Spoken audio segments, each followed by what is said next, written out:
Lin, and remember, on Thursday, he battled the back spasms, wanted to give it a go for the team, had a tough night shooting, just 1 for 8. Talk about a bounce-back game. He only played 29 minutes.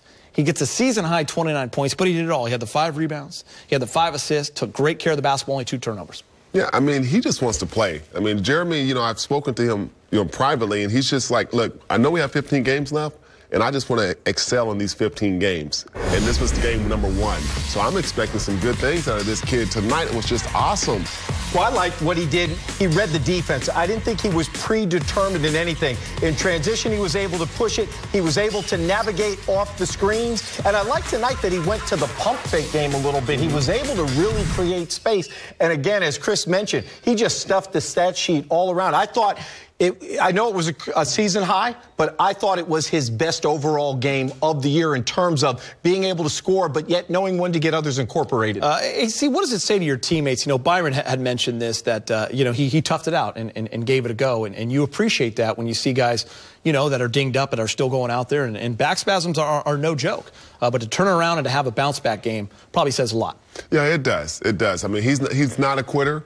Okay, he's saying that to the coach. At the same time, the teammates know exactly how it feels. And to see your guy come out there and play the way that he did tonight, it's one thing to put the uniform on, but it's another thing to go out there and really almost basically dominate in a game. And it says a lot, speaks volumes about him and his character. Plus, Chris, I think you have to really give credit to Gary Vitti and that entire training staff, because you're only as good as the health of your players. And with this team with so many injuries, for them to be able to get him where he was able to perform, because that back, especially when you're a point guard and you're navigating and you're having to change pace, change direction, that can be killer at times. Credit to the training staff. Yeah. We talk about this when we're watching the games together, when you're trying to get people to understand how you can impact a game and not just looking at the stat sheet and the points. And that's a guy like Ed Davis.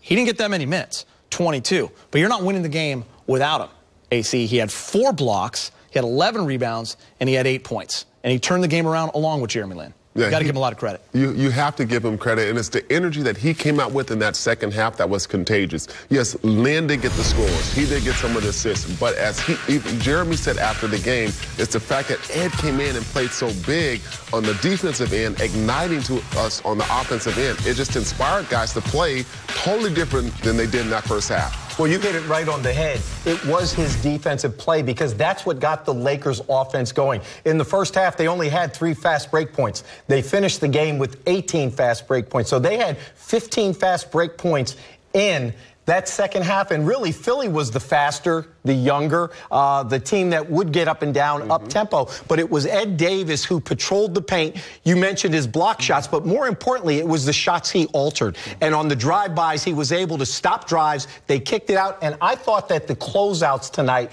were very proactive. They were there on the catch, and there weren't that many open threes. All right, guys, let's head back to Staples Center. Lakers head coach Byron Scott speaking with the media.